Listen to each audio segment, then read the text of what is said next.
So I call upon the first speaker, Ms. Vanessa, to give her the first topic of the day of this session. Please.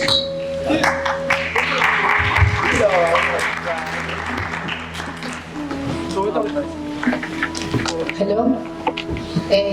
Good morning. My name is Vanessa Frias. I'm from Peru. I'm a biologist and I'm also a yoga teacher. I've been working in the Peruvian Amazon for 20 years, and now we are doing a children's bamboo rainforest inspired in the Amazon. I'm working with Lorenzo. He's an architect, so we've been working together since last year, and I will introduce what we are doing. So, what I spent 10 years working with the children in the Amazon, and now we are going to explain a bit of the methodology, what is happening in Peru, what is happening in the Amazon, where we are located, and all this biodiversity, flora, fauna, and all the natives, indigenous peoples that we have in our country. The location of our place is in the southeastern part of the Peruvian Amazon. As you see, South America, Peru on the left side, this red spot is where we are living, Peru. And we are in the frontier with Brazil, Peru, and Bolivia. So from our place, in 3 hours, we are in the border with Brazil. And we have the same kind of ecosystem. So you see, Madre de Dios region means, this is in Spanish, translated in English means Mother of God, and it's a beautiful spot. It's a lowland rainforest, and it's one of the highest, it's called a hotspot of biodiversity. In that biodiversity, we got beautiful animals like giant river otters, more than 200 species of mammals, just in that region. We got jaguars, pumas, different kind of cats. Still, we can see them on the river, 2 hours up the river. Ecotourism is quite high in that area. More than 1,000 species of birds. Actually, we're the second in the world in species of bird, and Colombia is the first one. And in just that area, they have got 1,000. So bird watching is another big activity in that region. Woodpeckers, macaws. We have different species of macaws. Actually, when I started, my first research were on macaws. I stayed in a research station a long time ago, trying to know the cycle of life because they're in danger of extinction. Different reptiles, more than 130 species just in the region. Snakes, amphibians and reptiles. Beautiful poison dart frogs as well. More than 1,200 species of butterflies. We are the second in the world in butterflies and fish. And still the best and the emerging trees like chihuahuacos and or what they call the Brazil nut trees, that they are more than 1,000 years old.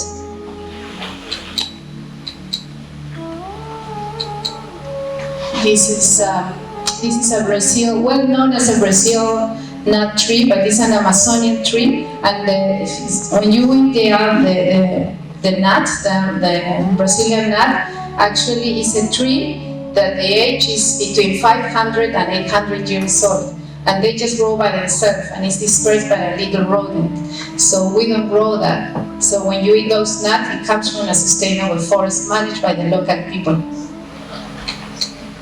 We also have a very diversity, we still have different communities, like here, Amahuacas, Cesejas, Machiguegas, they live in communities, but at the same time we also have non-contact indigenous people, isolated because they don't want to be in contact with us.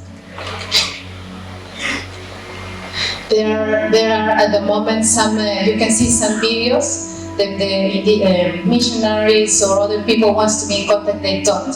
And they live in the watersheds of the rainforest.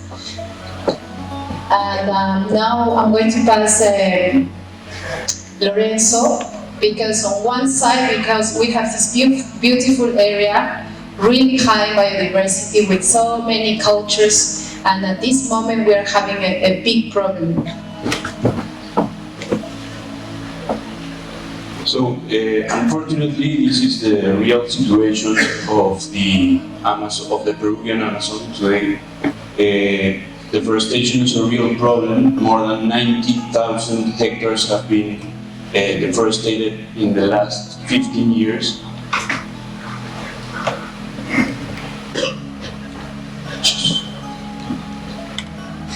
Sorry. So this is the news from last week in Peru, saying that the last 2 years in Peru have been the worst in terms of deforestation in the history of the country.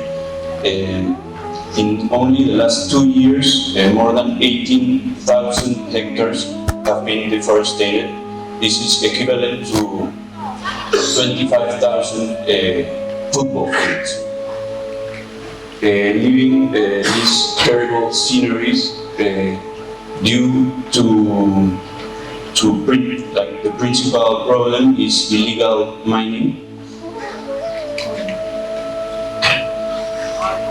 We also have illegal logging, where people are cutting down trees, emergent trees such as chihuahuacos, and they do not realize that these trees can have more than 1,000 years old, and that can absorb more carbon dioxide than one total hectare of rainforest. And we also have monoculture, people with agricultural purposes slash and burn their terrains, damaging, of course, the ecosystem and the natural habitat of the animals that live here. And one of the main problems in the last few years this have been worse is because the construction in 2006 of the interoceanic road that goes from the Atlantic Ocean in Brazil to the Pacific Ocean in Peru, and cutting the rainforest like a knife. So in 2008, with the European economic crisis, the price of the gold went very high, so the demand for gold was even higher. So this made people from the highlands of Peru move to Madre de Dios, because there was no other economical activity that could pay more than this. So this obviously made more people working illegally and more deforestation. For example, this is a satellite image of Puerto Maldonado in Madre de Dios in the year 2000. We can see some rivers and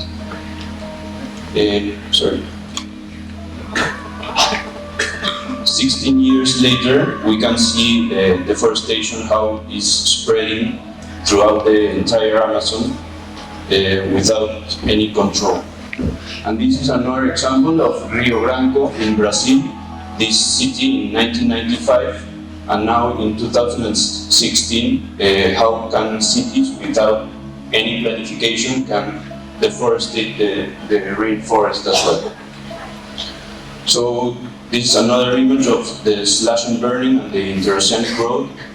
And so in this context, after explaining the biodiversity of the place and the problematic, we propose to use bamboo as a tool for conservation. So in this context, we work with ANIA, Association for Children and Their Environment, and what we are planning to do and what we are doing already is to work with children. So we are doing the first children bamboo rainforest in the Amazon, and what we believe is that we can create a better world with children and youth. There are many studies that explain that kids between 3 and 11 years old is the perfect time where they develop love and values for life and nature. This is the time when we get connected with nature. And that's why we want to start with kids when they are very little. What is a children's land? There's a children's land we call TINI, which is Tierra de los Niños. It's an initiative that reconnects young people to the natural environment. It's an area, it's a land that is given by an adult, and it could be given for a family, to school, or also working at communities work. And it can be implemented in any place. It could be in a urban place or in a rural place, and it doesn't matter the socio-economic status of the area. In 2012, Children's Land methodology was officially recognized by UNESCO as the best practice of education and sustainable development. And in 2015, we are already using that program with the Minister of Education. So the schools are able to use the program, and so the kids will get the chance to go and learn, not just in the class, but go to the forest and learn about nature, how to write, how to read, how to count, and especially to get connected with the forest and with their culture.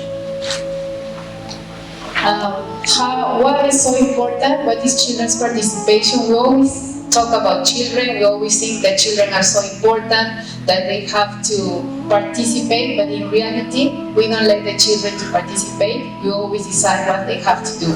Since we are leader, we tell them, don't get muddy, do this, do that, parents, school, and the whole society. So they have no freedom.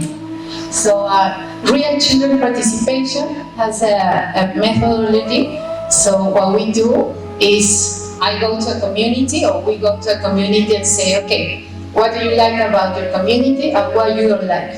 So they think about that. When they don't like things, they say, okay, so what are we going to do? And they propose things like, let's plant, let's do compost, let's clean the area, and so they write it. After that, we make a vision. A vision is so important. It's like the architects, they design, they make their drawings, and then you know how it's going to be your house. They do the same, but in their school or in their gardens or in the community. And after that, they make the design, and then I invite the parents or the people that are in charge to explain what the children want to do. They have to be conscious of the resources that they have and the time that they're going to put in the project. And for example, we have this map was created by children in India more than 10 years ago in Tamil Nadu, in this nice village called Auroville. And we have a volunteer from Portugal. He learned the methodology and he traveled to India, and he started that project over there here. And we have projects in India, in South America, in Chile, Colombia, Brazil, also in Nepal and in Japan. It's very easy to do, and I think most of the people that are related to education, we all have the same idea, so we want to work together. And so if you see, they have all these areas, and they decide which resources they have and in which period they are going to do it with the participation of the children.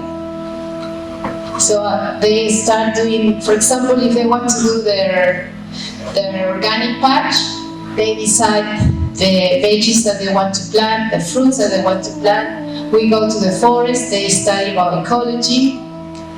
And this is an example of the beginning, what do we get from the children? When I say, okay, where is the place that you want to give to the children? Normally, they don't give the best area. So this is an example of school on the top, that they gave us the back side of the school with all the garbage. And we cleaned it with the kids and a few parents. And after a few months, less than 6 months, we turned it into a beautiful green space. The other down below is an area very poor in Peru, in Lima. Lima, in the coast of Peru, is a desert. So we have no water, it never rains, And these kids live on the mountains with no water and electricity sometimes. And so, but kids have so much enthusiasm and they dream. So what we do is, we went there was just one kid that said, I want to have a beautiful green area. So what do? So we start to recycle tires and we turn into a beautiful place on the other side. The kids celebrate their birthday, and after 2 years we inspired 50 other children in that area. And also there was a band, like that they were fighting between one neighborhood and the other one, but after this project, this group of teenagers decided to protect this children's land area. So it also encouraged positive actions in the area. And what we are doing now, we started last year and we're going to continue this year, is start the vision of the Children Bamboo Rainforest. We have 14 hectares, 7 hectares of rainforest and 7 hectares of used to be a cattle ranch. So in that area, we are building the Children's Bamboo Rainforest, and it's in the Amazon Yoga Center that I'm running. And so that area is going to be for the children, so we can invite children and students from that region to learn about bamboo. So the whole area, if you see these all little dots, is like we're going to have a playground, a mandala garden, a workshop, a bamboo shop, bamboo house, a rhino, or what they want to decide, the design of an animal from the rainforest, a nursery, and a bamboo forest with the native plants, and also some other bamboos that we can show to the local people. And Kapok and Saimiri, in the methodology also, it's very important for children to get an identity with a character. So Kapok is the name of a ceiba, the largest tree, an emergent tree, but in a native language. And Saimiri is the name of this monkey. So it's like the representation of flora and fauna. And we are planning to do a path with a story, like a magical story of the kids that they go into the forest and they will find Kapok that will provide and bring happiness. When we are going through all these difficult situations about deforestation, illegal mining, at least to provide to the children some hope. So last year we did this workshop, and Lorenzo is going to explain, thanks to Martin and the Mortera family that support us from Mexico, and then we made the joint Mexico-Peru to make it possible. We have 3 minutes now. So with the amazing help of Martin and Guillermo Mortera and Vanessa, of course, and the entire team, we did the first Amazon bamboo workshop. We took bamboo from the zone. We used Bambusa vulgaris, and we also used Guadua sacocarpa, that is all over the place in Madre de Dios, also known as paca. It's the material. So the idea of the workshop was for participants to learn the different construction techniques with bamboo and familiarize with the material. We did this organic structure that Martin has presented around a burnt tree to emphasize the sad reality we are living in the Amazon today. This is Claudia from Germany. We had people from different countries. And we made this structure for children, like a place for meditation for children. This is the pictures of the entire team. It was all made out of bamboo splits. And we also did 2 hyperbolic structures. We had conferences at night with Martin and other specialists of conservation and construction, where Martin explained other structures that would complement these structures we were doing to make them more easy to construct or to create other spaces. And we also did these columns made out of 4 bamboos to make houses entirely made out of bamboos, with with earth and bamboo, just that, and in very few days. And we also did the structure that Martin talked about in the workshop a few days ago, this arch structure for the entrance to where all these structures are. So in 4 days we did 5 structures, the organic structures, 2 hyperbolics, the house of bamboo and the arch structure. So to keep our goal of conservation, we need to think about sustainability. So Vanessa is going to finish the presentation explaining the social, the environmental and the economic strategies of the project. Yeah, just to finish. Yeah, so every time when you want to work with projects, the main thing is how to get the funds to keep going, and also they always ask you for sustainability. So for me, the most important base to go forward is to work with education and with children, and that's why. If we don't work with the values and we don't encourage the children to care about nature, no matter how much technology and money we have, we will keep destroying our planet. So after that, if the social base is all right, then we can go forward with conservation, and at the same time we use bamboo. For us, bamboo is a tool for conservation in the Amazon, and we can transform the bamboo in different activities. For us, we are new in all these areas, that's why we are here. We are learning a lot from the other people that came to this conference, and we are very happy to get that knowledge and make alliance to make it possible. What we think that would be the first step is environmental education with children, get researchers to make the base of the native bamboo that we have in the area, do the bamboo plantations with the local communities, carbon credits, because we are also having companies like banks or big companies that will pay to maintain a forest. For example, by myself, 15 years ago, I bought 60 hectares of primary rainforest, and I just protect it. And I have other people that just want to do that, just to protect the forest. And ecotourism, we got 2 big national parks, the Sonene and the Manu National Park. In Peru, we got 14% of the whole country is protected by national parks and reserve zones.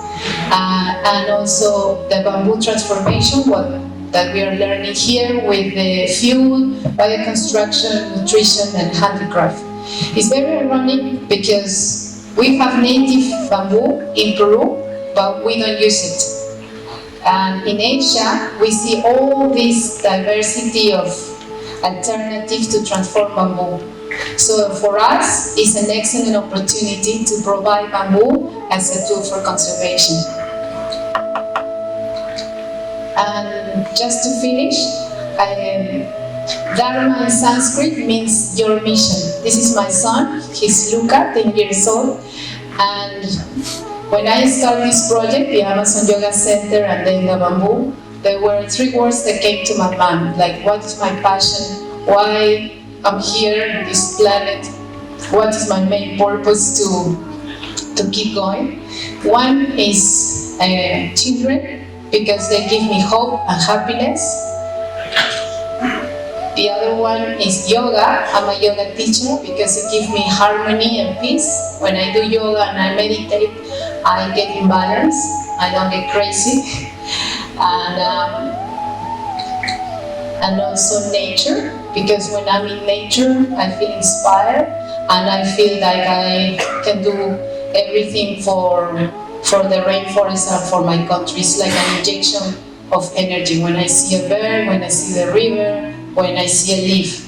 So I think that was since I was very little. I didn't know that I was going to be a biologist, but I was always searching for insects, and I was in the garden. So from my point of view, so important to have children and be connected with nature. And Sorry, I want to thank to Nature Queen Foundation because that was our first fund that we got last year. We're going to start with that with the connection with the Minister of Education to bring the children to the Children's Bamboo Rainforest Land. Then Amazon Yoga Center is my place. You are very welcome to come to the Amazon anytime. Amazon Bamboo Workshop with the Mortera family, with Martin and Guillermo, and Digma Trade and Anya, that is the association that has been working for more than 20 years in Peru. Thank you and very welcome to Peru.